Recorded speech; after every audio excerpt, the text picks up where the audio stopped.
Hey everybody, it's Jason Blaha here, and today I want to chat with you guys a little bit about tracking our progress on accessory work. And I classify accessory work in the conjugate system as any lift that we are doing reps with. In other words, we're not doing 1 rep maxes on it, we're not doing speed work on it. So everything else, which can in some cases include variations of our classic lifts.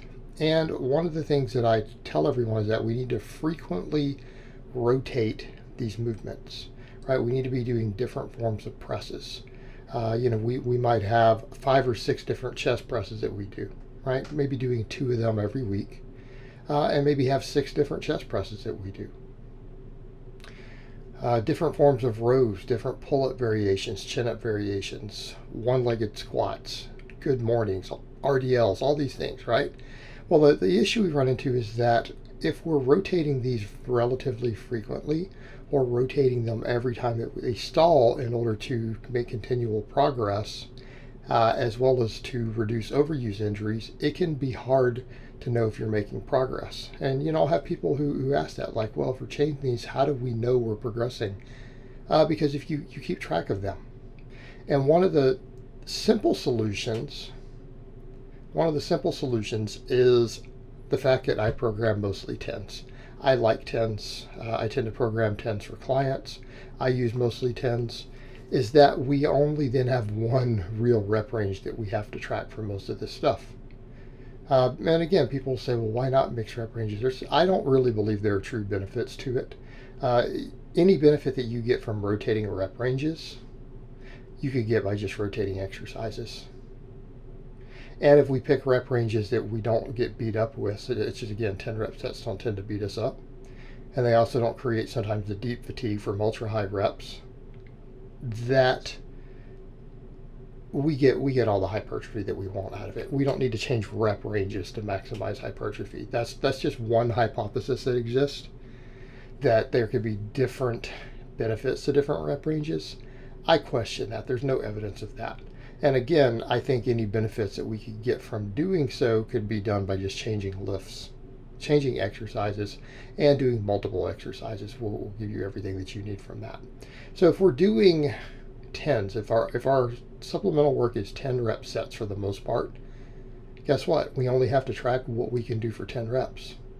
We only need to track our 10 rep max, or we only need to track what we have done for 3x10. And if we have that, it's much easier to track because you're not tracking 3 or 4 different rep numbers for each exercise. So let's say that we're doing rows. Let's say you're doing bent over rows with a barbell, right? You're doing bent over rows with dumbbells. You're doing seal rows.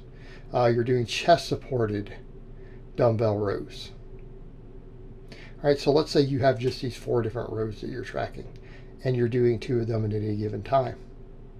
If you take one out for 3 weeks or 6 weeks and replace it with a different lift, for example, let's say you'd gotten up to, on your seal rows, let's say you'd gotten up to where you could do, over the course of several weeks, 150 pounds for 3 sets of 10. But then you take it out of the rotation and you replace it with a bent over row. And then you're doing 225 for 10 on that bent over row. Or that's what you build up to over several weeks, and you take it out and go back to the seal row. Well, how do you know if you progress? Well, you try to get back to where you were immediately. In other words, if you were doing 150 for 10s before, see if you can do it the first workout. And if you really can't, you can start a hair lighter, right? You can take 5 pounds off, 10 pounds off, and build back into it for a workout or 2. And you could always do that anyways. You could take 5 pounds off. Like, let's say you had stalled there. Right, let's say you had stalled there and you couldn't get past 150 for 10s, right? It was a 10 rep max on your final set each time, and you couldn't get stronger, so you took it out and replaced it with the bent over row. All right, so when you get back, you could go to maybe 145. Give yourself a little bit of runway to grow off of. Do 145 for 3 sets of 10, then maybe the next workout, see if you can get the 150 again, and then start making progress.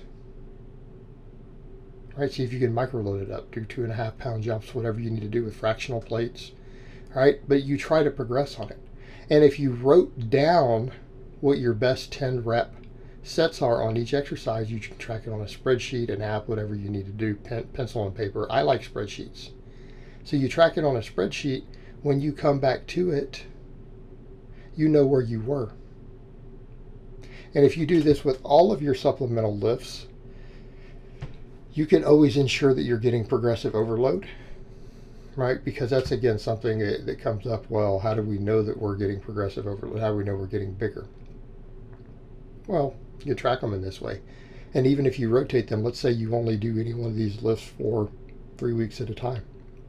And let's say you have 4 different lifts you have in a rotation. You have 4 different lifts you have in a rotation that you push really hard for 3 weeks. And so you don't get back around to each one for 9 weeks at a time, right? Because let's say you're doing them in 3-week waves, or that you stall it around 3 weeks of progressing on them. You can come back to where you left off. And if you keep track of it, you know what you used. You know what you used. And again, if you're growing and gaining muscle, which we should be most of the time, because if we're cutting, a lot of times we can just try to maintain what we're doing anyways. So we're going to spend most of our time bulking if we're doing this correctly, and some of our time cutting to retrim off body fat that we gained during our last bulk. But we can cut much more quickly than we can bulk. So in those cases, you don't have to worry about it as much. So what? Right? So what? You may not be able to progress, so we don't care. So if we're bulking, though, even slow bulking, we should be able to make progress on these. So when you get back around to adding that lift back in, you should be stronger at it. Right? You might need 1 session with lighter weight, but let's say that we did something like that with a row, with that seal row, and then we went with a bent over row. Then we use that same slot for a dumbbell row of some type later, so on and so forth. By the time we get back around to that seal row again, if it's been 9 weeks and we've gained muscle, we should be able to immediately make progress on it again. Right? We should have gained muscle and strength on the other row variations. And therefore, we might only need 1 session before we can start hitting PRs again. Maybe have 1 training session to where we use slightly less weight. Then the next training session, we try to hit what we were using before. And then you spend the next 2 weeks trying to add weight. And you should be able to do that. Again, if you had 9 weeks between of doing 3 different lifts in that slot, you should be able to make some progress. Right? You should be able to almost immediately start adding weight because we've gained muscle. But if we track all of this stuff, we keep up with what our 10 rep sets are on every one of these lifts. As we rotate them in, we know where we were last time we did it, even if it's been 9 or 10 weeks since we used that exercise before. All right, guys, well, that's really all I have to say on that today. I hope it's been informative, and I will talk to you guys next time.